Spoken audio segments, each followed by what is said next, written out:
सोना आकृति को अपने पास्ट के बारे में बता रही थी।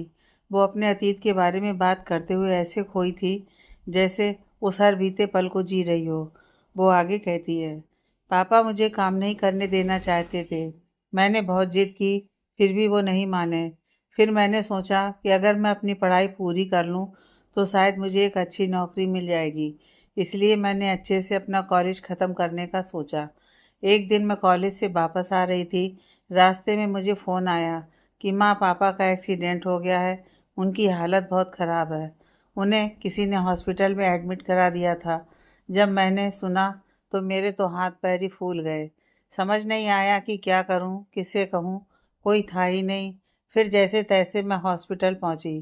तब तक मेरी माँ दम तोड़ चुकी थी। पापा की कुछ सांसें बाकी थी। वहाँ पर पुलिस भी मौजूद थी।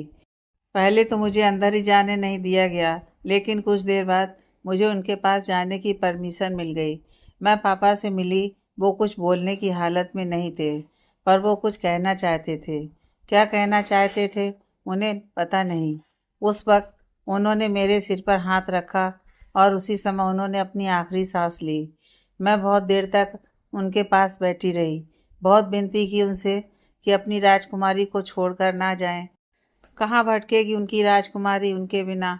लेकिन उन्हें मुझ पर दया नहीं आई और छोड़कर चले गए, मुझे हमेशा के लिए। पल भर में मैं अनाथ हो गई। मेरी हंसती खेलती दुनिया कुछ पलों में उजड़ गई। मेरा अपना कहने वाला कोई बचा ही नहीं। उसके बाद मैंने खुद को संभाला और मेरी फ्रेंड को फ़ोन किया। उसके बाद उसके घर वालों की मदद से अपने माँ पापा का अंतिम संस्कार किया। कुछ मोहल्ले वालों ने भी मेरा साथ दिया। अंतिम संस्कार के अगले दिन मेरे चाचा जी, जो इंदौर में रहते थे, हमारा उनसे मिलना कभी कभार ही होता था, वो आए। मैं उन्हें देखकर खुश हो गई। लगा कोई अपना है जिसके कंधे पर सिर रखकर मैं रो सकूं। पर यह सब मैंने सोचा ही था, क्योंकि चाचा जी और चाची जी ने आते ही मुझे हमारे घर के कागज़ दिखाए और कहा कि मेरे पापा ने उनसे कर्जा लिया था, जिसके बदले उन्होंने ये घर उनके पास गिरवी रखा है, और अगर मैं उन्हें इसी वक्त 30 लाख दे दूं तो वो मुझे यह घर वापस कर देंगे। मेरे पास तो कुछ भी नहीं था। क्या करूं, कुछ समझ नहीं आ रहा था। फिर चाची जी इसी वक्त मुझे घर से निकलने के लिए कहा, लेकिन चाचा जी ने कहा कि वे इतने निर्दयी नहीं कि मुझे घर से निकालें, और अगर मैं उनके साथ रहना चाहती हूँ तो मुझे उनकी सारी बातें माननी होंगी। मेरे पास और कोई ऑप्शन नहीं था। क्या करती मैं? कुछ नहीं था मेरे पास इस घर के सिवाय, जिसमें मेरे माँ बाप की यादें थीं। मैं उन्हें नहीं खोना चाहती थी, इसलिए मैंने उनकी सारी बातें मान ली और उनके साथ रहने लगी। चाचा चाची और उनकी बेटी और बेटा सभी हमारे घर में ही शिफ्ट हो गए। चाची जी मुझे पसंद नहीं करती थीं, लेकिन चाचा जी ने मेरे साथ कभी गलत व्यवहार नहीं किया। कभी कभी हालचाल भी पूछ लिया करते थे। उनकी बेटी रिया और बेटा रियान भी मुझसे बात नहीं करते और मुझे हमेशा ऐसे ट्रीट करते जैसे मैं उस घर की नौकरानी हूँ। घर का सारा काम भी चाची जी मुझसे ही कराती। कभी कभी मुझसे गलती हो जाया करती थी, क्योंकि मेरी माँ ने कभी मुझसे काम नहीं करवाया। अगर वो कभी कहती भी तो पापा नहीं करने देते, और उनके होते हुए मुझे लगता कि मैं सच की राजकुमारी हूँ। वो अपने आंसू साफ करते हुए बोली। लेकिन गलती होने पर चाची जी मेरे हाथ भी जला दिया करती। पहले तो दर्द होता था, लेकिन धीरे धीरे आदत हो गई इन सब की, और सिर से राजकुमारियों वाला भूत भी उतर गया, जो जिंदगी की हकीकत से सामना हुआ। एक दिन चाचा जी मेरे पास आए और बोले, इस घर में मेरे साथ जो व्यवहार होता है वो उन्हें पसंद नहीं, इसलिए वो चाहते हैं कि मेरी शादी हो जाए। मैंने उनकी ये बात भी मान ली, और एक दिन मुझे लड़के वाले देखने आए तो मुझे पता चला कि वो मेरी शादी एक 50 साल के आदमी से करना चाहते हैं, जो पहले से ही शादीशुदा है। उसके कोई बच्चा नहीं है, जिसके कारण वो मुझसे शादी करना चाहता है, और बदले में उन्हें बहुत सारे पैसे भी दे रहा है। मैं खुद को बेचना नहीं चाहती थी। मैं मजबूर थी, लेकिन कमज़ोर नहीं। मेरे पापा ने मुझे सर उठाकर चलना सिखाया था। मेरे पास कोई फ़ोन नहीं था। मेरी एक फ्रेंड थी, उससे भी चाची ने बात करना बंद करवा दिया। कोई नहीं था जिससे मदद मांग सकूं। एक दिन मैंने उस घर से भागने का सोचा, और उसी दिन रिया मेरे कमरे में आई और बोली कि चाहे वो मुझे पसंद करे ना करे, लेकिन है तो वो एक लड़की ही, इसलिए वो नहीं चाहती कि मेरी ज़िंदगी बर्बाद हो, और वो मेरी यहाँ से भागने में मदद करेगी। पहले तो मुझे उसकी बातों पर यकीन नहीं हुआ, लेकिन जब उसने जोर देकर कहा कि वो सच में चाहती है कि मैं यहाँ से चली जाऊँ और एक अच्छी ज़िंदगी जीऊँ, फिर मैंने ना चाहते हुए भी उस पर यकीन कर लिया। उसने मेरे कुछ कपड़े पैक किए, मुझे कुछ रुपए पैसे भी दिए। वो खुद मुझे बस स्टेशन तक छोड़ने आई। उसने कहा, यह बस जहाँ रुकेगी उसका एक फ्रेंड मुझे वहाँ मिलेगा, वो मेरे लिए सारा इंतज़ाम कर देगा। उसने मुझे एक फ़ोन भी दिया कि अगर मुझे कोई ज़रूरत हो तो मैं उसे फ़ोन कर सकूं। जब बस का लास्ट स्टॉप आया और मैं जैसे ही उतरी, एक लड़का जिसकी उम्र 27-28 साल के आसपास होगी, वो दिखने में बहुत हैंडसम था और अच्छे घर से लग रहा था। वो मेरे पास आया और पूछा कि क्या मेरा नाम सोनल है। मैंने उसे हाँ कहा तो उसने बताया कि वो रिया का फ्रेंड है और उसने उसे मेरा ख्याल रखने के लिए कहा है। मैं रिया के इस बदले व्यवहार से खुश थी, इसलिए मैंने ज़्यादा ध्यान नहीं दिया। वो लड़का मुझे अपने फ्लैट पर ले गया। वो जगह बहुत साफ़ सुथरी और अच्छी थी। उसने कहा, मैं जब तक चाहूँ वहाँ रह सकती हूँ। उसने कहा कि मुझे कोई भी परेशानी ना हो, इसलिए वो आज रात यहाँ रुकेगा। उसके बाद वो यहाँ नहीं आएगा। उसने मुझे भरोसा दिलाया कि मुझे उससे डरने की ज़रूरत नहीं है। उसने मुझे आराम करने के लिए कहा और ख़ुद भी दूसरे कमरे में चला गया। रात को जब मैं सो रही थी, अचानक मेरी आँख खुली तो बाहर हॉल से किसी की बात करने की आवाज़ आ रही थी। मैंने धीरे से उठकर अपने रूम के दरवाजे को हल्का सा बिना आवाज़ किए खोला। उसमें बाहर हॉल का नज़ारा दिखाई दे रहा था। सामने बड़ी चेयर पर एक अधेड़ उम्र की महिला बैठी हुई थी। उसके हाथ में एक फ़ोटो थी। उसकी चेयर के दोनों ओर 4-5 लोग जो दिखने में बॉडीगार्ड टाइप के दिख रहे थे, पास में ही खड़े थे। वो औरत फ़ोटो को देखते हुए अपने मुंह में रखे पान को चबाते हुए बोली, देखो लल्ला, तुम अच्छी लड़कियां लाते हो इसलिए हमारे फेवरेट हो, और तुम्हें तुम्हारी मुँह मांगी कीमत भी मिलती है। ये लड़की दिखने में बहुत खूबसूरत है, इसमें कोई दो राय नहीं है, लेकिन 50 लाख थोड़ा ज़्यादा मांग लिए हो लल्ला। अरे झुमरी ताई, ये पैसे बिल्कुल भी ज़्यादा नहीं है। मैं अकेला ही थोड़ी ही सब कुछ रखेगा, अपना और भी पार्टनर है। वो लड़की रिया कब से पैसे के वास्ते दिमाग खराब करके रखी है, क्या बताएं अब मैं। देख लल्ला, ना तेरा ना मेरा, चल 40 लाख में डन, झुमरी ताई बोली। मैंने उस फोटो को ध्यान से देखा तो पता चला कि वो मेरी फ़ोटो है। मेरे तो पैरों तले ज़मीन खिसक गई कि वो मेरा सौदा कर रहा है, जिस पर मैंने इतना भरोसा दिखाया है। जैसे ही किसी के आने की आहट सुनाई दी, मैंने अपनी आंखें बंद कर लीं और सोने का नाटक किया। झुमरी ताई, सुंदर तो है ये छोरी, बस काम अच्छा करे, यो सोने पे सुहागा हो जाए। उसने अपने एक आदमी से मुझे उठाकर गाड़ी में बैठाने के लिए कहा। उसने मुझे उठाया और गाड़ी में बैठा दिया। वो अकेला ही उसे लेकर आया था। बाकी सभी बॉडीगार्ड झुमरी ताई के साथ थे। जैसे ही उसने मुझे लिटाया, मैंने उसे लात मारी और भागने लगी। मैं कई जगह गिर भी गई। वो लोग मेरा पीछा कर रहे थे, इसलिए मैं नहीं रुकी, क्योंकि ये मामूली रेस नहीं थी, मेरी ज़िंदगी और मौत के बीच की रेस थी। मैं बिना किसी की परवाह किए बगैर भागी जा रही थी। तभी एक गाड़ी से टकरा गई। जब आँख खुली तो मैं आप सब लोगों के बीच में थी। उसने लंबी और गहरी आह भरते हुए अपने आंसू पोंछ लिए। सोना का सच जानकर आकृति की आंखों से आंसू फिर से बह निकले और सोना को गले लगा लिया। सोना ने आज आकृति के सामने अपना दिल खोलकर रख दिया था, बिना किसी चीज़ की परवाह किए। आज अपना अतीत जिससे पीछा छुड़ाकर भाग रही थी, वो बचपन, वो यादें उसने एक पल में फिर से जी लीं। इन सब के साथ साथ शायद उसने वो तकलीफ़ भी महसूस की जो उसे आज तक हुई थी। लेकिन इन सब में एक बात अच्छी हुई कि उसे आकृति जैसी दोस्त भी आज मिल गई, जिस पर वो आंख बंद करके भरोसा कर सकती थी।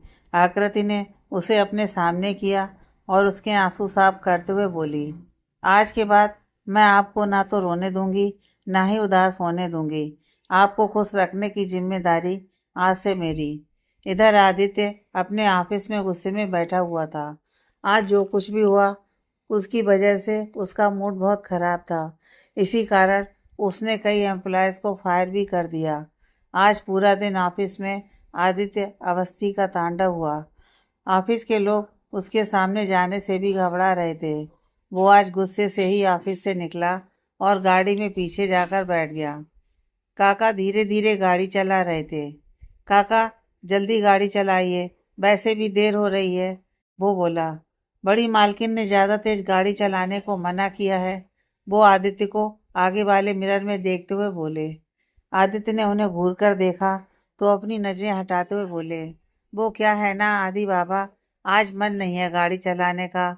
आदि ने उन्हें हैरानी से देखा और चिढ़ते हुए बोला, सीरियसली आपका गाड़ी चलाने का मन नहीं कर रहा है?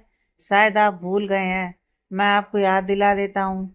आपको गाड़ी चलाने के लिए पैसे मिलते हैं, और अगर आपका मन नहीं होता गाड़ी चलाने का तो कह दीजिए अपनी बड़ी मालकिन से, आपको हवाई जहाज दिला देंगी, उसे चलाइएगा।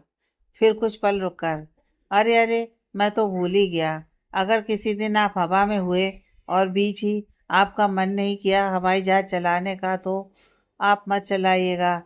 ऐसा करने से आप सीधा नीचे आएंगे और आपके प्राण ऊपर, फिर मज़ा आएगा। उसके बाद कभी आपका मन नहीं करेगा। कहते हुए चुप करके बैठ गया। काका झूठ मूठ का उदास होते हुए, आप तो चाहते ही हैं कि मैं जल्दी से ऊपर पहुंच जाऊं ताकि आपको मुक्ति मिल जाए, लेकिन याद रखना, अगर मैं मर भी गया ना, तब भी आपकी गाड़ी से चिपट जाऊंगा। फिर शायद आपको पैदल ही जाना पड़े अवस्थी मेंशन।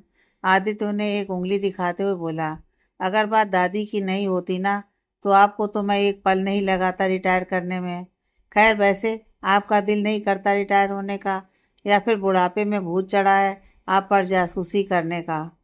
बूढ़ा नहीं हूँ मैं, अभी मेरी उम्र ही क्या है, काका स्टाइल में अपना कॉलर ऊपर करते हुए बोला। अच्छा, आपकी उम्र इतनी है कि आपको ही याद नहीं, फिर भी कह रहे हैं अभी जवान हो, आदित्य बोला। तभी काका गाड़ी रोक देते हैं। ये लीजिए, बातों बातों में घर भी आ गया। आदित्य बिना कुछ बोले गाड़ी से उतर गया। काका उसे जाते हुए देखकर मन में बोले, आप जब मुझसे लड़ते हैं ना ऐसे, तो अच्छा लगता है। मुझे पता है आज आपका मूड खराब था, इसलिए आपसे इतनी बहस की ताकि आप कुछ बोलें। आप चाहें जो कुछ भी कहें, लेकिन मैं जानता हूँ आपका दिल सोने का है। आदित्य सीधा अपने रूम में चला गया, जाकर चेंज किया, फिर आकर बेड पर बैठ गया। अब मैं नीचे नहीं जाऊँगा, मुझे उसकी शक्ल भी नहीं देखनी। यही तरीका उससे पीछा छुड़ाने का है। ना मैं उसे देखूँगा और ना उसके सपने आएंगे जो हर पल मुझे परेशान करते हैं। मुझे लगता है ये लड़की जादू टोना तो नहीं करती। नहीं नहीं, ऐसा थोड़ी होता है कुछ भी। आदि, तू तो कुछ भी बोलता है, बड़बड़ाते हुए अपना लैपटॉप उठाकर फिर से काम करने बैठ गया। आदित्य सोना के बारे में सोच सोचकर परेशान हो रहा था। उसे सब जगह सोना दिखाई दे रही थी। इसकी वजह से वो इतना परेशान हो गया कि उसने सोना से दूरी बनाने का सोच लिया। ऐसे ही समय बीत गया। सोना को अवस्थी मेंशन आए हुए 2 महीने से ज़्यादा हो गए। अब वो सबके साथ घुल मिल गई। घर के सभी लोगों ने उसे बेटी के रूप में अपना भी लिया। आकृति तो उसकी बहुत अच्छी दोस्त बन गई। वहीं अरमान भी चलते फिरते खूब फ्लर्ट कर लिया करता। सोना ने भी इसे ही अपनी किस्मत मानकर इस घर को अपना लिया। विनय जी जब भी सोना को देखते, उन्हें उसके साथ कुछ अलग तरह का कनेक्शन फील होता। इतने दिनों में दादी की तो वो फेवरेट बन गई। अब तो यह आलम था कि इस घर का कोई काम सोना के बिना हो ही नहीं सकता, चाहे वो दादी की दवाई हो, उनका चश्मा, या फिर और। सोना के हाथ का नाश्ता सबका फेवरेट था और वही रोज़ अच्छा खाना बनाकर खिलाती। लेकिन इन महीनों में एक इंसान ने उससे दूरी बनाकर रखी, वो था आदित्य। ना तो वो उससे बात करता और ना ही कभी उसके हाथ का खाना खाता। उसका नाश्ता सैफ अलग से बनाता। अक्सर वो खाना अपने रूम में ही खाता, क्योंकि वो सोना को अवॉइड करना चाहता था। आदित्य का सोना से बात ना करना और उसे हमेशा इग्नोर करना, इस बारे में सभी जानते थे, लेकिन किसी ने कुछ नहीं कहा, क्योंकि सभी उसके व्यवहार से परिचित थे। वो लोगों के साथ घुलता मिलता नहीं था, ना ही उसे ज़्यादा बात करना पसंद था। Present day. आकृति सुबह सुबह तैयार होकर जल्दी जल्दी सीढ़ियों से उतर रही थी। दादी, अरे अक्कू, आज तो संडे है, फिर कहाँ भागी जा रही है सुबह सुबह इतनी जल्दी में? अरे दादी, आज ना मेरी फ्रेंड इशिता का बर्थडे है, तो हम सब दोस्तों ने मिलकर डे आउट का प्लान बनाया है। बस वहीं जा रही हूँ। तभी पीछे से अरमान भी blue denim and white shirt को अपनी एल्बो तक फोल्ड किए हुए आया। वो बहुत ही हैंडसम लग रहा था। वो आकृति को धक्का मारते हुए आगे निकल गया। वो गिरते गिरते बची। उसकी इस हरकत पर चिल्लाते हुए बोली, "वो बंदर दिखाई नहीं देता तुझे? कहाँ जा रहा है इतनी जल्दी में भागते हुए? कोई ट्रेन छूट रही है क्या?" अरमान ब्लैक सनग्लासेस अपनी आंखों पर लगाते हुए, "मेरी ट्रेन तो नहीं छूट रही, लेकिन अगर तू लेट हुई तो मैं तुझे जरूर छोड़कर चला जाऊंगा।" दादी दोनों को लड़ते हुए देखकर मुस्कुराए जा रही थी। "एक सेकंड, क्या कहा तुमने? तुम मुझे छोड़कर जाओगे? वैसे क्या आप मुझे बताने की कृपा करेंगे कि मैं कहाँ जा रही हूँ?" आकृति अपनी बाहों को सामने क्रॉस करते हुए बोली, "ओह कम ऑन बेबी, इतनी सी बात, तू मेरी गर्लफ्रेंड के बर्थडे पर जा रही है?" अरमान अपने कॉलर को ऊपर करते हुए बड़े एटीट्यूड के साथ बोला। आकृति और दादी दोनों का मुंह खुला का खुला रह गया। पहले दोनों ने एक दूसरे को देखा और फिर अरमान को, और एक साथ बोली, "तेरी गर्लफ्रेंड? सीरियसली?" और फिर आकृति, "झूठ बोलना बंद कर, सबको अपनी गर्लफ्रेंड मत बोला कर। अगर किसी लड़के ने हंसकर बात क्या कर ली, तुम लड़के तो कुछ और ही समझ लेते हो। ओके, तुझे मेरी बात पर यकीन नहीं है ना? तो तू चल मेरे साथ, आज ही सीता के सामने सब क्लियर हो जाएगा। तब तो तू मानेगी ना?" अरमान बोला। "हाँ बिल्कुल, क्यों नहीं। आज मैं भी तेरी बेइज्जती सबके सामने होते देखना चाहती हूँ।" फिर दादी और आकृति एक दूसरे को ताली देते, "बड़ा मजा आएगा आज तो।" दादी, "अच्छा अब तुम दोनों लड़ना बंद करो और जाओ, मुझे भी देर हो रही है। आज मेरी भी एक फ्रेंड का बर्थडे है।" अरमान, "अच्छा दादी, तो आप और आपकी फ्रेंड कहाँ जा रहे हैं? मंदिर?" और हंसने लगा, "जी नहीं, हम पहले शॉपिंग मॉल जाएंगे, फिर शाम को क्लब।" आकृति और अरमान एक दूसरे को हैरानी से देखने लगे। अरमान, "दादी, बूढ़े लोगों का कौन सा क्लब है? ओह शट अप यू इडियट। बूढ़ा किसको बोला तू? बुढ़ा होगा तेरा बाप, मैं तो अभी जवान हूँ।" दादी अपने बालों को कान के पीछे करते हुए स्टाइल के साथ बोली, "और अगर तू एक शब्द भी बोला तो तेरा जाना कैंसिल।" "नो नो दादी, हम जा रहे हैं," कहकर अरमान और आकृति चले गए। दादी ने सोना को आवाज दी, "सोना, जरा मेरा पूजा का थाल लाना।" तब तक सोना दादी के सामने पूजा का थाल करते हुए बोली, "ये लीजिए, तैयार है आपका थाल।" दादी ने उससे थाल लिया। "वैसे दादी, आप तो मंदिर जा रही हैं ना? फिर आप उन दोनों को क्यों परेशान कर रही थी?" "कुछ नहीं बेटा, बस यही तो जिंदगी है, चाहे हंसते हुए गुजर जाए या उदास रहकर, सबको एक दिन चले जाना होता है। इसलिए 4 दिन की जिंदगी हंसते मुस्कुराते निकल जाए तो अच्छा है।" दादी सोना के सिर पर हाथ फेरते हुए बोली, "तभी तो कहती हूँ खुश रहा कर। जिसके पास आप जैसी दादी हो, वो कैसे खुश नहीं रहेगा?" कहते हुए सोना ने उनके हाथ को चूम लिया। "अच्छा अच्छा, चलो मैं मंदिर होकर आती हूँ।" फिर एक पल रुक कर, "अरे सोना सुनो, आज घर पर कोई नहीं है। मुझे भी शायद लेट हो जाए मंदिर से आने में। आदि अभी सो रहा है, जैसे ही उठे उसके लिए कॉफ़ी और नाश्ता ले जाना।" सोना थोड़ा झिझकते हुए बोली, "दादी, वो मैं कैसे?" "चली जाना बेटा, वो अपने कमरे में किसी सर्वेंट को जाने नहीं देता। हर्षिता और अक्षिता भी नहीं है, वरना उनमें से कोई दे आता।" "जी दादी, आप चिंता मत कीजिए, मैं दे आऊँगी।" "थैंक यू बेटा," कहकर दादी मंदिर चली गईं। अब घर पर कोई नहीं था। सोना ने दादी से तो कह दिया कि वो चली जाएगी, लेकिन अब उसे बहुत डर लग रहा था। इस घर में उसे लाने वाला आदित्य ही था, लेकिन फिर भी सबके साथ उसका एक अच्छा बॉन्ड था। आदित्य को छोड़कर उसने तो कभी उसे ठीक से थैंक यू भी नहीं बोला, जबकि आज जो वो इतनी अच्छी जिंदगी जी रही है, वो सिर्फ और सिर्फ उसकी वजह से। अगर वो उसे उस दिन अपने साथ ना लाता तो पता नहीं क्या होता उसके साथ। यही सब सोचकर वो किचन में चली गई। आदित्य के लिए कुछ अच्छा बनाना चाहती थी, पर उसे तो उसकी पसंद नापसंद के बारे में कुछ पता ही नहीं था। फिर उसने सोचा, क्यों ना वो उसके लिए आज आलू के पराठे बनाए। सोना ने जल्दी से आलू के पराठे बनाने की तैयारी कर दी। ये सब करते हुए वो बहुत एक्साइटेड थी। उसके चेहरे से मुस्कुराहट जाने का नाम नहीं ले रही थी। वो आदित्य के लिए आज पहली बार कुछ बना रही थी।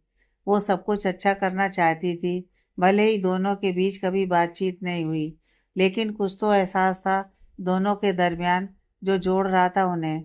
सोना ब्रेकफास्ट की ट्रे लेकर आदित्य के रूम के बाहर खड़ी थी। वो बहुत नर्वस थी। समझ नहीं आ रहा था नॉक करे या आवाज़ लगाए। पता नहीं उसे यहाँ देखकर वो कैसे रिएक्ट करेगा।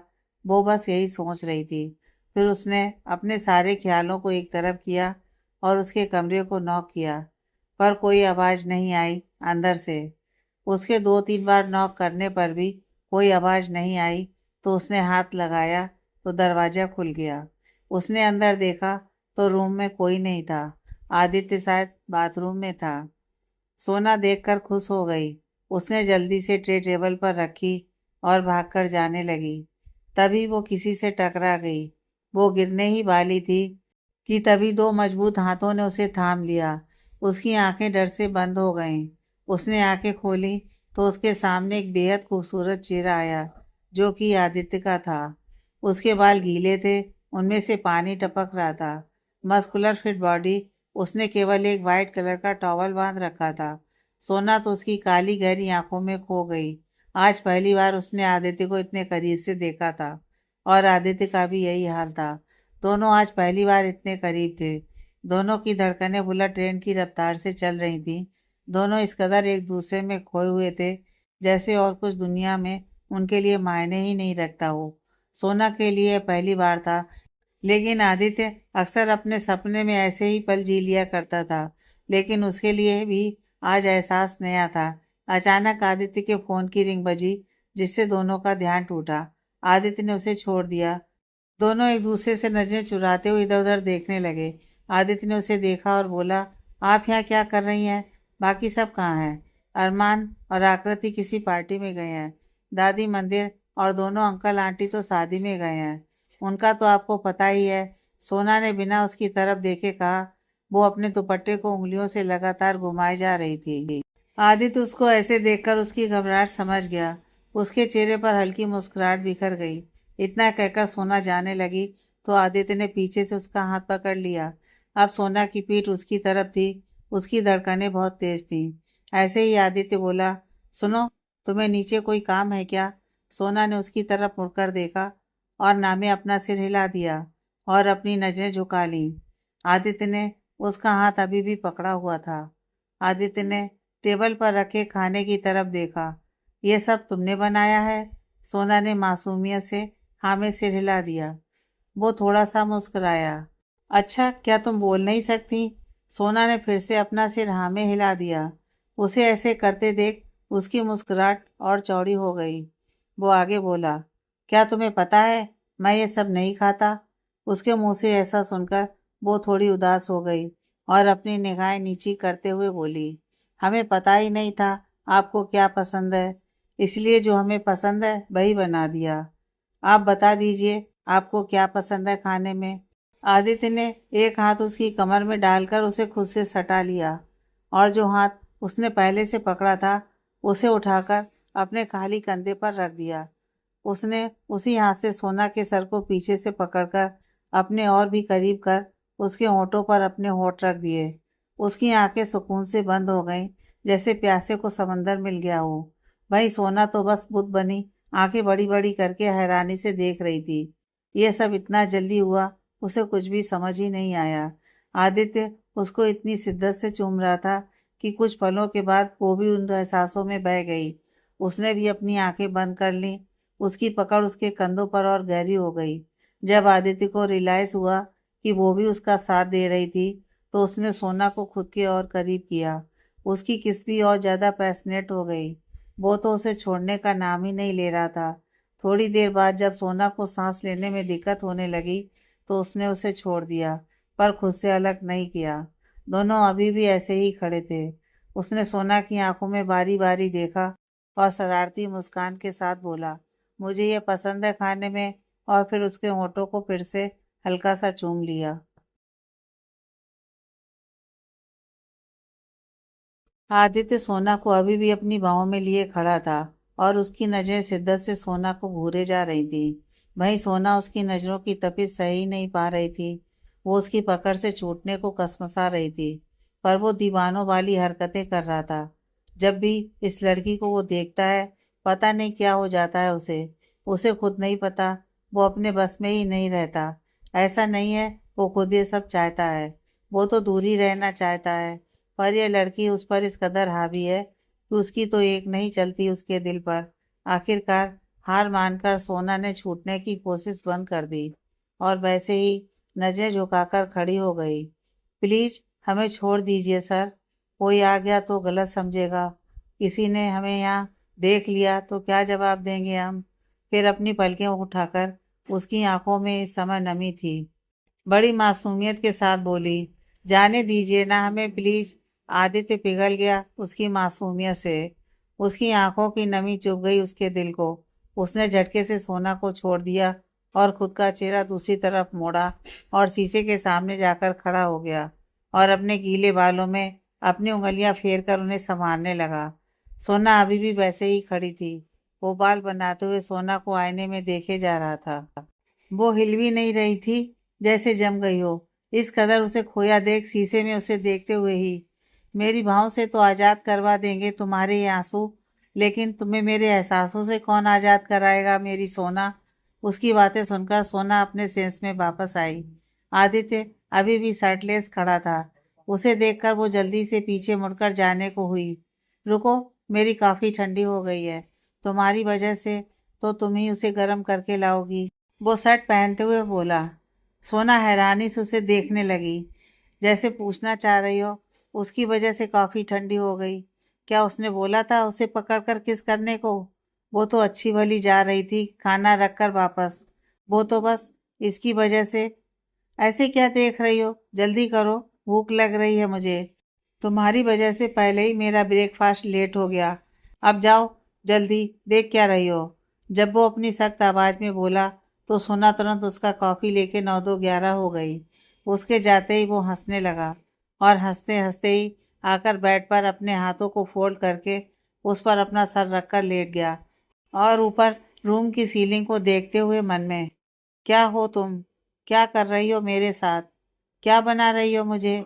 पता है कितना रोकने की कोशिश की मैंने खुद को तुम्हारे करीब आने से। सब किया मैंने ताकि तुमसे दूर रह सकूं।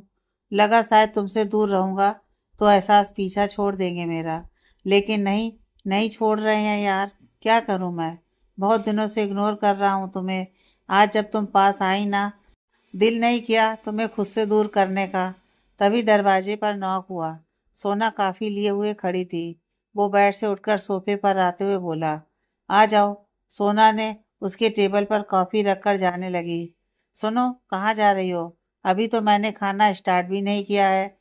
तो आप खाइए ना, हम क्या करेंगे यहाँ पर, वो चिढ़ते हुए बोली। अरे खाना अगर अच्छा नहीं हुआ तो फिर बनाकर लाना पड़ेगा ना तुम्हें, तो रुको यहीं। जी, आप जल्दी से खाकर बताइए ना। वो बार बार दरवाजे को देखकर अपने दुपट्टे से अपनी उंगलियों को उलझाकर गोल गोल घुमा रही थी। आदित्य ने उसकी नज़रों को फिर उसके हाथों को देखा और उसकी तरफ देखकर बोला, यहाँ कोई नहीं आएगा। इस रूम में तो क्या, इस रूम के आसपास के एरिया में भी किसी सर्वेंट को आने की परमिशन नहीं है। और जैसा कि तुमने बताया है कि घर पर कोई नहीं है, तो यहाँ कोई भी नहीं आने वाला है फिलहाल। So don't worry. और वो ब्रेकफास्ट करने लगा। सोना अभी भी खड़ी थी। उसने एक नज़र उसे देखा, फिर उसका हाथ पकड़कर झटके से खींच लिया। वो उसकी गोद में आकर गिर गई। ये सब इतना जल्दी में हुआ कि सोना को तो समझ ही नहीं आया। जब वो उठने लगी तो आदित्य ने उसे कमर से पकड़कर अच्छे से अपनी गोद में बिठा लिया और उस पर अपनी पकड़ मजबूत कर ली। वो लगातार छूटने की कोशिश कर रही थी। वो उसकी आंखों में गहराई से देखते हुए बोला, रुको एक मिनट और सुनो। दोनों बहुत करीब थे, इतने कि दोनों की सांसें आपस में टकरा रही थीं। आदित्य ने उसकी नोक से नोक टच किया। आज के बाद तुम्हें इस रूम में आने के लिए नॉक करने की ज़रूरत नहीं है। तुम जब चाहें यहाँ आ सकती हो। और हाँ, सर मत बुलाया करो यार, यहाँ चुभता है। वो अपने दिल पर हाथ रखते हुए बोला। दोनों की दिलों की धड़कनें बढ़ी हुई थी। ये पल बहुत खास था। ऐसा लग रहा था कि बस ये पल यहीं थम जाए और दोनों ऐसे ही खोए रहें जिंदगी भर एक दूसरे की बाहों में। लेकिन तभी नीचे से एक आवाज आई, सोना सोना कहाँ हो तुम।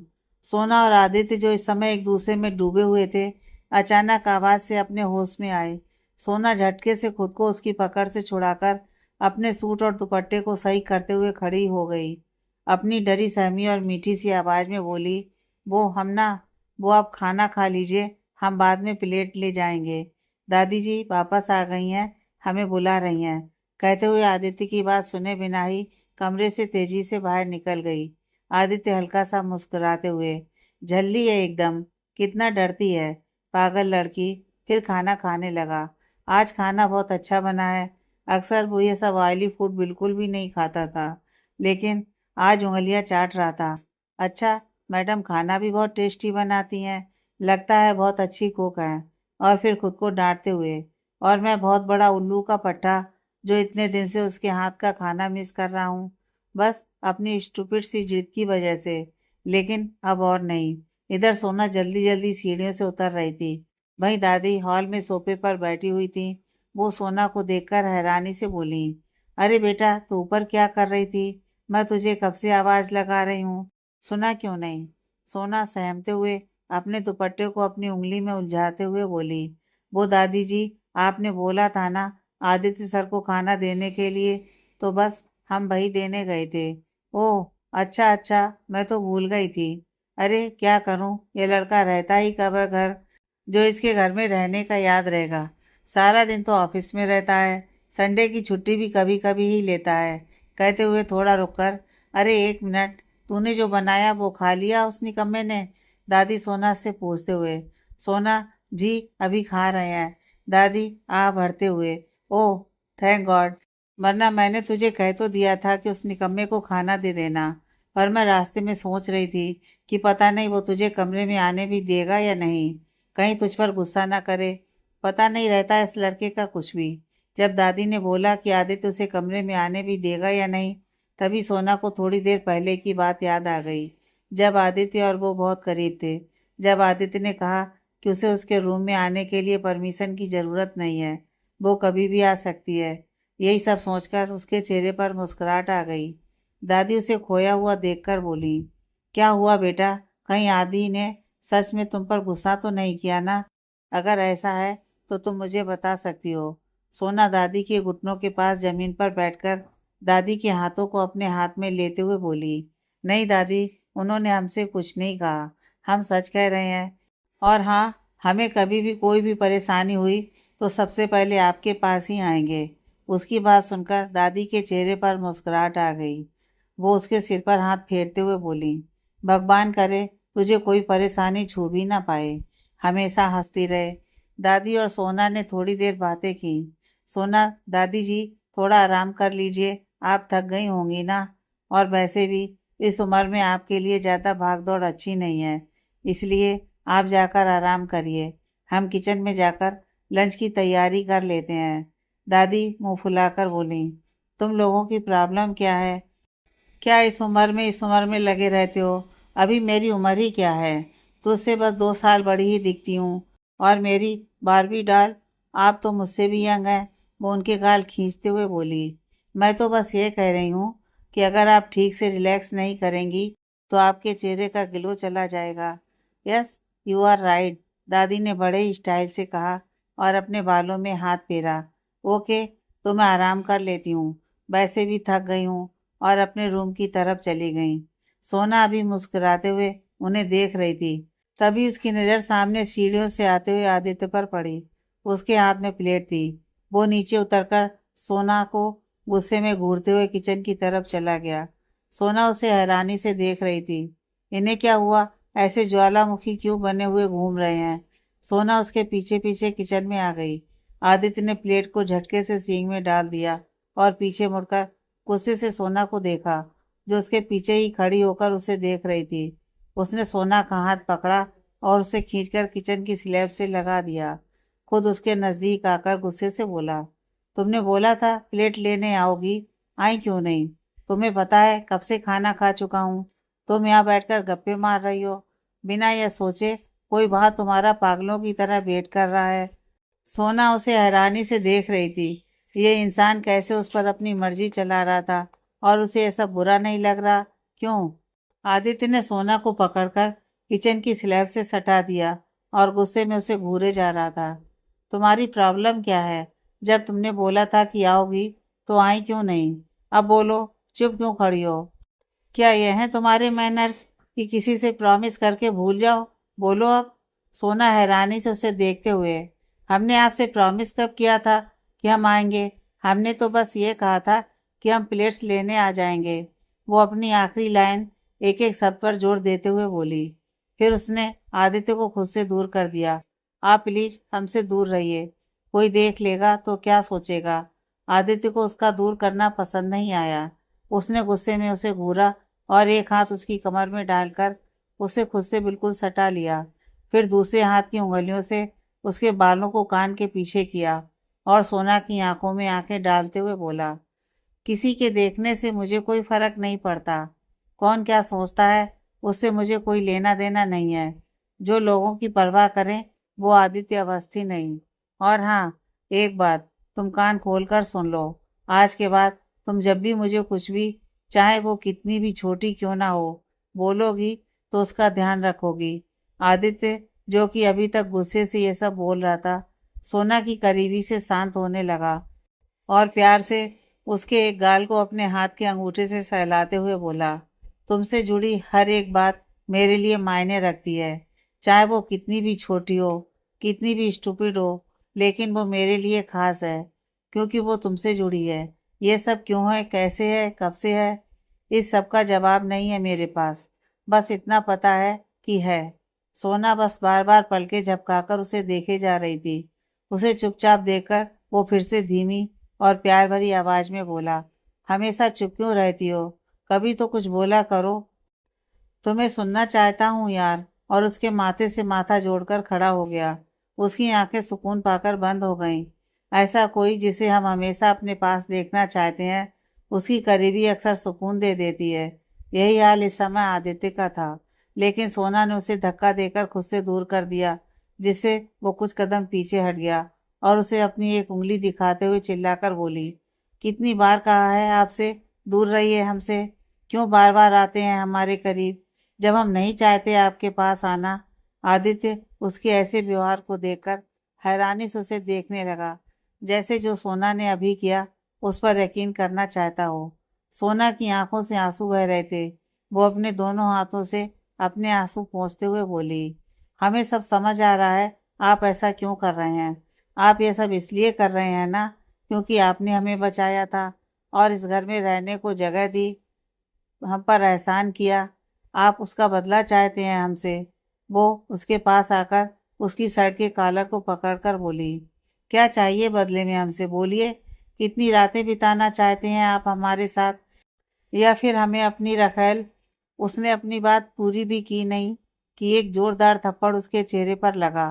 थप्पड़ इतनी तेज था कि वो एक तरफ झुक गई। उसने अपने गाल पर हाथ रखकर उसे देखा।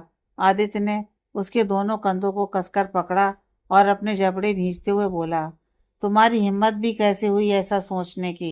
कितना जानती हो तुम मुझे? हाँ बोलो। तुम मेरी छुअन को हवस का नाम दे रही हो। तुम्हें पता है, आज तक किसी भी लड़की की तरफ आंख उठाकर देखा तक नहीं, क्योंकि नहीं पसंद है मुझे ये लड़कियां। नहीं पसंद मुझे इन लड़कियों का किसी के जज्बात के साथ खेलना। लेकिन मुझे लगा तुम अलग हो। पर अफसोस, तुम नहीं हो अलग।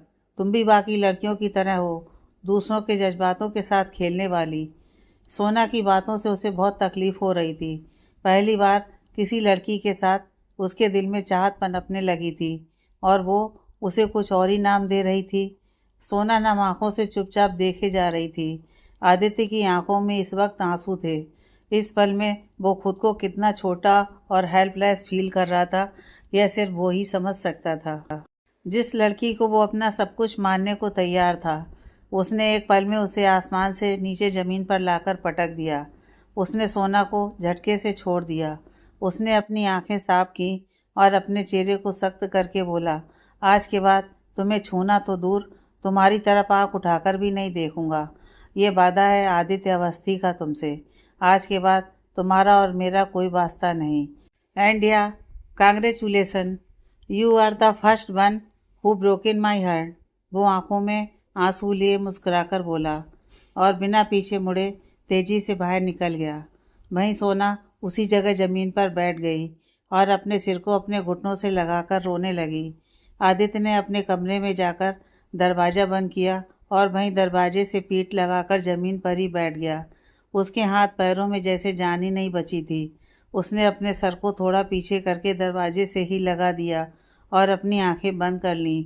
उसकी आंखों से एक आंसू उसके गाल पर लुढ़क गया। थोड़ी देर बाद सोना ने अपने आंसू पोंछे और उठकर अपने कमरे में चली गई और बेड पर जाकर लेट गई। हमें माफ़ कर दीजिए आदित्य जी, हमारे पास और कोई रास्ता नहीं था आपको खुद से दूर करने का। हम नहीं चाहते आप हमारे करीब आएँ। लायक नहीं हैं हम आपके। इस घर ने बहुत प्यार दिया है, खोना नहीं चाहते हम इस प्यार को। और आपका एहसान तो हम ज़िंदगी भर नहीं भूलेंगे, जिसने हमारी सबसे कठिन समय में रक्षा की। उस दिन अगर आप नहीं होते तो पता नहीं क्या होता हमारा, पता नहीं किस रंगगली में होते। आपकी छुअन कभी हवस नहीं लगी हमें।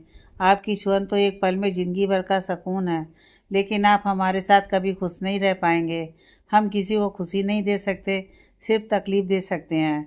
हमने आपका दिल दुखाया, उसके लिए हम खुद को कभी माफ़ नहीं कर पाएंगे और आप भी मत करिएगा। बहुत बुरे हैं हम। उसकी आंखों से आंसू झरने की तरह बह रहे थे। आदित्य अभी भी वैसे ही बैठा हुआ था। कभी माफ़ नहीं करूँगा तुम्हें, कभी नहीं। एक पल नहीं लगाया तुमने ये कहने में कि मैं तुम्हारे साथ रात। छी, घिन आ रही है मुझे अपने आप से कि तुम्हारे लिए क्या क्या सोचने लगा। पागल होने लगा तुम्हारी जैसी छोटी सोच वाली लड़की के लिए। बहुत बुरी हो तुम, बहुत बुरी। कैसे कर सकती हो तुम ऐसे, कैसे? दोनों ही एक दूसरे के बारे में सोच रहे थे, लेकिन दोनों की भावनाओं के शब्द अलग अलग। दिल दोनों का ही टूटा था, लेकिन कारण दोनों के अलग अलग। कुछ एक जैसा था तो वो था दर्द। दोनों ही एक दर्द से गुजर रहे थे। सुबह सुबह डाइनिंग टेबल पर दादी और अरमान बैठे नाश्ता का वेट कर रहे थे। विनय, अनय और हर्षिता, अक्षिता जी शादी में गए हुए थे, जो अभी तक नहीं लौटे थे। आकृति आज सोना की हेल्प कर रही थी। अरमान, दादी कब आएगा नाश्ता? मेरे पेट में चूहे कूद कूद कर बस सुसाइड करने ही वाले हैं। अगर थोड़ी देर और मैं भूखा रहा तो कहीं मैं ही ना मर जाऊं। चुप कर जा पगले, तेरे चिल्लाने की वजह से मेरे कान दर्द करने लगे हैं। और अगर तू चुप नहीं हुआ तो मैं अभी गार्ड्स को बुलाकर तुझे बाहर फेंकवा दूंगी। दादी प्लीज़, आप मेरे साथ ऐसा कैसे कर सकती हैं? क्या मैं आपका सगा पोता नहीं हूँ क्या? वो बच्चों की तरह अपना एक होंठ बाहर निकालते हुए बोला। अरे अरे, किसी को कुछ करने की ज़रूरत नहीं है, ब्रेकफास्ट रेडी है, आकृति बोली। सोना और आकृति दोनों ने नाश्ते की ट्रे लाकर टेबल पर रख दी।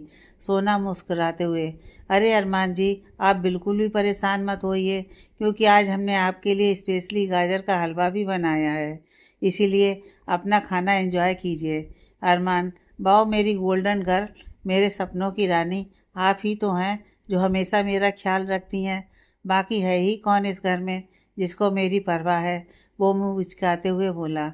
सोना ने गोभी का पराठा जैसे ही अरमान की प्लेट में रखा, अरे आपने तो गोभी के पराठे भी बनाए हैं, वो खुशी से चिल्लाते हुए बोला। सोना ने उसे बच्चों की तरह खुश होते हुए देखा तो उसके बालों में हल्के से हाथ फिराया और उसी की बगल में बैठकर खुद भी खाने लगी। आदित्य, जो ब्लैक ऑफिस सूट में सीढ़ियों से उतरते हुए यह सब देख रहा था, उसे सोना का यूँ अरमान से हंसकर बात करना पसंद नहीं आया, लेकिन उसने अपने चेहरे पर कोई भाव नहीं आने दिया। उसने एक नज़र सोना को देखा। उसकी एक तरफ अरमान था और दूसरी तरफ चेयर खाली थी। फिर भी वो उसके सामने वाली चेयर पर बैठा। आकृति ने उसे देखा। गुड मॉर्निंग भाई, गुड मॉर्निंग। आदित्य ने उसके सर पर हाथ फेरते हुए कहा। भाई, आपको पता है आज खाने में क्या है? गोभी के पराठे आपके फेवरेट हैं ना, इसीलिए मैंने बनवाए हैं, सोना से कहकर। आदित्य ने जब ये सुना तो उसने नज़रें उठाकर देखा तो सोना उसे ही देख रही थी। नज़रें मिलते ही आदित्य ने अपना चेहरा आकृति की तरफ घुमाया। मैं ये सब नहीं खाता बेटा, पता है ना तुम्हें? दादी, आहा, नहीं खाता? वाह बेटा, तू क्या हमें पागल समझता है? पहले नहीं खाता था, लेकिन कल तो तूने खाया ना, तो आज भी खा ले। बेचारी सोना ने कितने प्यार से बनाए हैं। आदित्य ने जब प्यार शब्द सुना तो एकाएक उसके चेहरे पर गुस्सा उतर आया और वो खड़ा हो गया और चिल्लाकर बोला, मैंने कहा ना नहीं खाना, मतलब नहीं खाना है मुझे। और अगर आप लोगों को नहीं पसंद कि मैं आपके साथ बैठकर खाना खाऊं तो बता दीजिए, ऐसे सुबह सुबह मेरा मूड ख़राब करने की ज़रूरत नहीं है। और उठकर चल दिया। फिर कुछ रुककर उसने एक नज़र सोना को देखा, फिर खुद को शांत करते हुए दादी से बोला, कल खा लिया था मैंने, लेकिन कल में और आज में बहुत फ़र्क है, कहकर चला गया। दादी ने उसे रोकने की कोशिश की, लेकिन वो नहीं रुका। अरमान, दादी भाई को क्या हुआ, वो इतना गुस्सा क्यों हो गए? ऐसी तो कोई बात भी नहीं थी जिसके लिए गुस्सा किया जाए। सोना उसके गुस्से का कारण समझ रही थी, इसलिए वो चुपचाप अपनी नज़रें झुकाकर बैठी रही। उसने एक शब्द भी नहीं कहा। पता नहीं क्या हुआ इस लड़के को, माना हंसता मुस्कुराता थोड़ा कम है, लेकिन इस तरह कभी बात नहीं करता। और बिना खाए ही चला गया। दादी बोली, ये सब मेरी वजह से हुआ है, मैंने सुबह सुबह भाई का मूड खराब कर दिया। आकृति रोते हुए बोली, ओह बस तू तो रहने ही दे, अब रो मत। वैसे ही भाई के गुस्से से मैं डर गया हूँ। अब तेरे रोने से तेरा सारा मेकअप धुल जाएगा और फिर तेरे चेहरे को देखकर कहीं मैं डर से बेहोश ही ना हो जाऊं। अरमान उसका मजाक उड़ाते हुए बोला। आकृति, रुक जा बंदर, अभी तुझे बताती हूँ। वो उसके पीछे पीछे भागने लगी और दोनों पूरे घर में भागने लगे। दादी, अरे बस करो नालायकों, क्या करूँ मैं इनका। आदित्य का केबिन। आदित्य के हाथ में एक फाइल थी और वो सामने खड़े दो एम्प्लॉय को गुस्से से घूर रहा था। वहीं उसकी सेक्रेटरी टीना भी चुपचाप खड़ी थी, क्योंकि उसे पता था आज इनकी सामत आई है। आदित्य गुस्से में चिल्लाया, क्या मैं आप लोगों को यहाँ पिकनिक मनाने के पैसे देता हूँ? कुछ दिनों से शायद मैं कुछ ज़्यादा ही सॉफ्ट हो गया हूँ आप लोगों के साथ। फिर फाइल को ऊपर उठाकर दोनों को दिखाते हुए, ये काम आप दोनों ने मिलकर किया ना? दो लोगों के रहते हुए अकाउंट में इतनी गड़बड़ी कैसे हुई? बताओ तुम दोनों को इसकी क्या सज़ा मिलनी चाहिए? एक एम्प्लॉय रोहित, सर हमसे बहुत बड़ी गलती हो गई है, हम गलती स्वीकार करते हैं, हम दोनों रिजाइन देने के लिए तैयार हैं। दूसरा भी उसकी हाँ में हाँ मिलाता है। आदित्य डेविल स्माइल के साथ, तुम दोनों ने सोच भी कैसे लिया कि मैं तुम दोनों को रिजाइन देने दूंगा? और क्योंकि मैंने तुमसे तुम्हारी सज़ा पूछी और तुमने आसान राह चुनी, इसलिए तुम्हारी सज़ा मैं तुम्हें सुनाऊंगा और वो ये है। वो दोनों बड़े ध्यान से फिंगर क्रॉस करके उसके बोलने का वेट कर रहे थे। तुम्हारी सज़ा यह है कि तुम दोनों के दोनों आज से और अभी से मेरे पर्सनल असिस्टेंट हो। इतना सुनते ही दोनों जल्दी से उसके पास आए और दोनों उसका एक एक पैर पकड़कर बैठ गए और गिड़गिड़ाते हुए बोले, सर प्लीज़ हमें नौकरी से निकाल दीजिए, पर इतनी बड़ी सज़ा मत दीजिए। लेकिन उसने उनकी एक नहीं सुनी और जस का तस बैठा रहा। इन सबके बीच एक इंसान बहुत खुश था और वो थी टीना। उसको इतनी खुशी हो रही थी कि अब वो उसकी पिए नहीं रही। उसे लग रहा था कि यहीं नाचना शुरू कर दे, मिठाई बांटे। आज से उसके अच्छे दिन आने वाले हैं, यही सोचकर उसके पैर जमीन पर नहीं पड़ रहे थे। पर यह बात वो आदित्य के मुंह से सुनना चाहती थी कि अब वो उसकी असिस्टेंट नहीं रही। वाह वाह, क्या पल होगा जब सर ये बोलेंगे। तो बस यही सोच रही थी कि तभी एक सख्त आवाज़ उसके कानों में पड़ी, जो कि आदित्य की थी। उसने दोनों को खड़े होने का इशारा किया और टीना से बोला, टीना सॉरी, मैंने तुम्हें पूछा नहीं और ये सब कर दिया। अब तुम अपना काम इन दोनों को समझा दो। और उनकी तरफ घूर कर देखते हुए, बाकी मैं संभाल लूँगा। टीना अपनी खुशी को छुपाते हुए दोनों की तरफ देखकर व्यंग भरी मुस्कान के साथ, डोंट वरी सर, मैं इन लोगों को अच्छे से समझा दूंगी। और तुम टीना आज के बाद मेरे केबिन में बैठकर ही काम करोगी, जब तक तुम्हें कोई दूसरा ऑर्डर नहीं मिल जाता। इतना कहकर आदित्य ने खड़े होकर अपने कोट का बटन लगाया और एक्सक्यूज़ मी कहकर निकल गया। टीना बेचारी जो इतनी खुश थी, पर उसकी खुशी पल भर की थी। अब उसे आदित्य के कैबिन में ही बैठकर काम करना था। उन दोनों ने टीना की तरफ देखा और एक दूसरे को ताली देते हुए हंसने लगे, जिससे टीना चिढ़ गई। पर अगले ही पल तीनों ने एक दूसरे को देखा, एक साथ उदासी के साथ बोले, बेस्ट ऑफ लक। आगे की कहानी नेक्स्ट पार्ट में।